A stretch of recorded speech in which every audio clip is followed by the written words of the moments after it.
Bunun qarang ko'ryapsiz. Qo'lim titrayotidi, muskullarim tortishyotidi.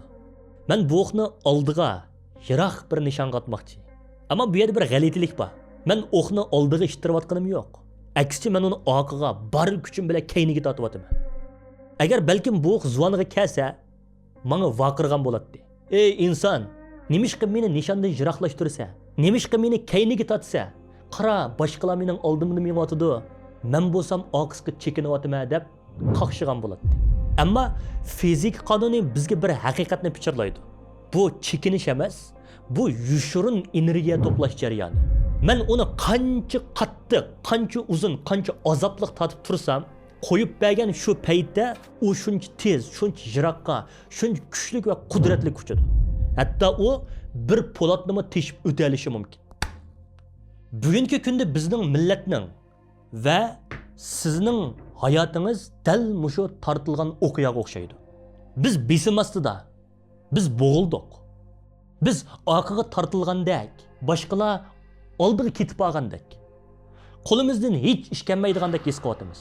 Qachongacha sabr qilamiz, qachongacha kutamiz deb yig'layapmiz. Ammo agar bu jarayon taqdirning bizni oddiy qadamilik uchun emas, balki tarixni o'zgartiradigan buyuk bir halqish uchun tayyorlash bo'lsa-chi. Bugun biz davlat qurish ilmidagi eng nozuk, ammo eng xato tushunilgan darsni o'rganamiz. Buning ismi strategiyalik savr.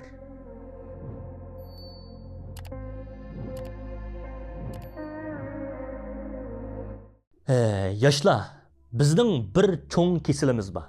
Biz dopamin qullariga aylanib qoldik. Bu nima deganlik? Biz shundoq bir davrda yashayapmizki, hamma narsaning darhol bo'lishini talab qilamiz. Telefoningizni qo'lingizga ilang, TikTok ya Instagramni oching.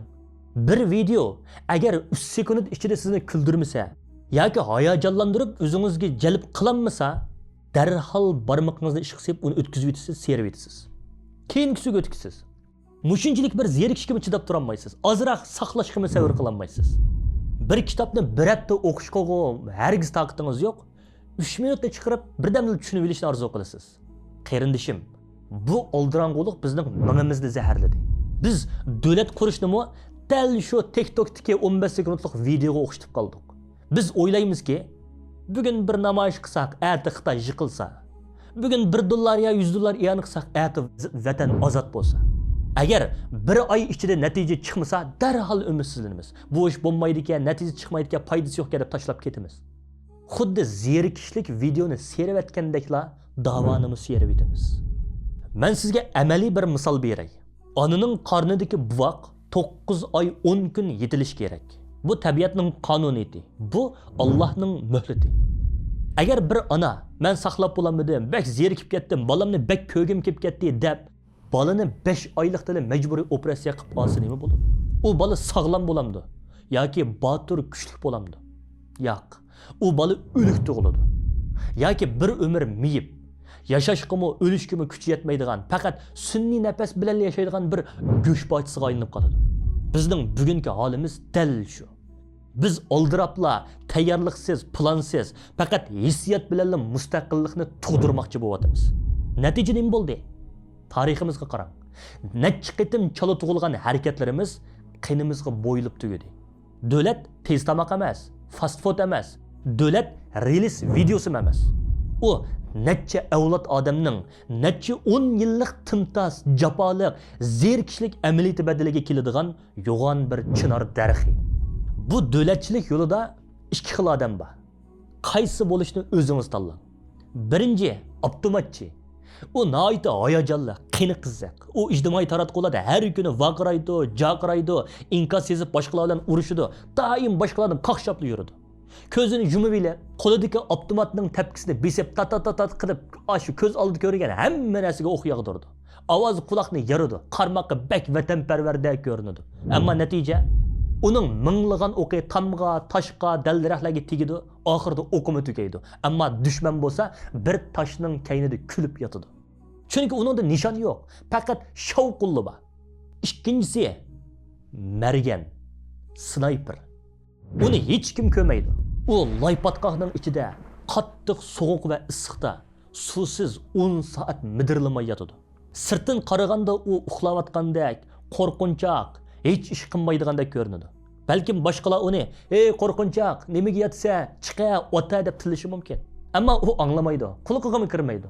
Uning mingsida nima bor bilamsiz? U shamolning yo'linishini hisoblayotadi. U yerning tortish kuchini o'lchayotadi. U o'zining yurak so'qishini kontrol qilyotadi. Va dushman beshini chiqargan eng to'g'ri payt kelganda u birla, shundaq faqat birla pay o'qatadi. Vang. Heliqa avtomatchi 1000 pay o'q bilan qilinmagan ishni shu bir pay o'q bilan tugatadi.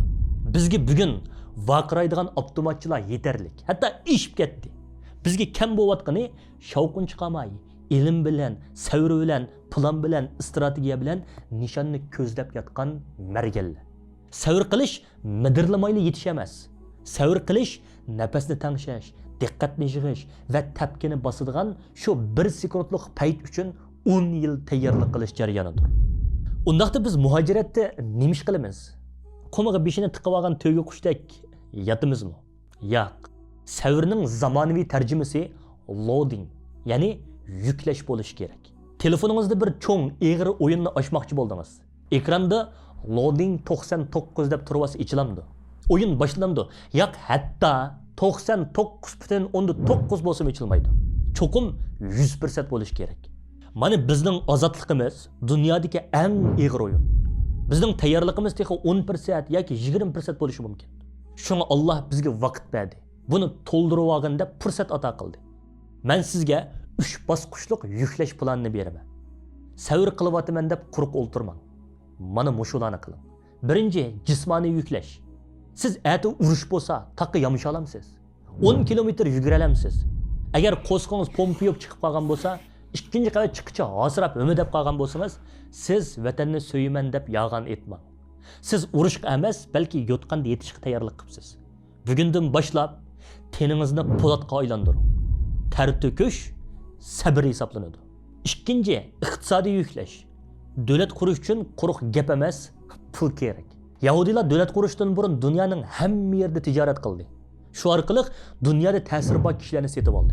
Sizning har oy yiqqan $100 kelgusi armiyaning bir pay o'qi. Pul isrof qilmay yig'ish savr hisoblanadi. Uchinchi, aqliy yuklash. Dushmanimiz dunyodagi eng yiligar ham eng texniklik dushman. Siz kod yozishni bilamsiz. Sunniy idrok AI'ni bilamsiz. Dunyoning siyosiy o'yinlarini tushunamsiz. Bugun uyga kirib elib, do'stlar bilan choy ichishni rad qilib, ustalda 5 soat midirlamay dars o'rganish bugungi kundagi eng chong jihad va eng chong savr hisoblanadi. Xulosalasak, savr ojizlik emas. Savr chidab turish emas. Savr o'qni orqaga tortish va kuch to'plash jarayonidir. Qarinishim, siz hozir orqaga tortilyapsiz.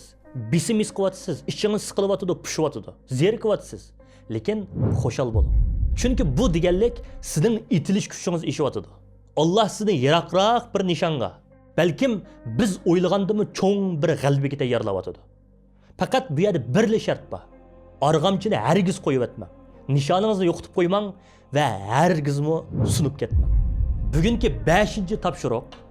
Bugun siz eng yaxshi ko'radigan, ammo sizga foydasiz bo'lgan bir rohatdan voz keching. Masalan, bugun kechda kino ko'rmang, TikTok o'ynamang, tatliq narsa yemang, Instagramni ochmang.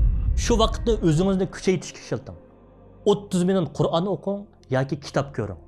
Har qitim nafsingiz, "Bana bir talba, bak zerikib ketdim, azroq qil" deb yig'laganda, uningga yo'q. Biz margallarcha mashq qilyapmiz. Biz hozir kichik rohatni payzini surmaymiz. Biz kelgusidagi cho'ng bir g'albaga erishimizdan. Tartilgan o'qiyalarim, mening izbosar qarindoshlarim, besimdan hargiz qo'rqmanglar. Partlash oldidagi jimjitlikning payzini huzurni suringlar. İnşallah ati biz, ya'ni 6-qismda duo va plan haqida paranglashamiz. Alloh sizlarni dal nishonga, dushmanning yuragiga tekkizsin. Allohga omonat.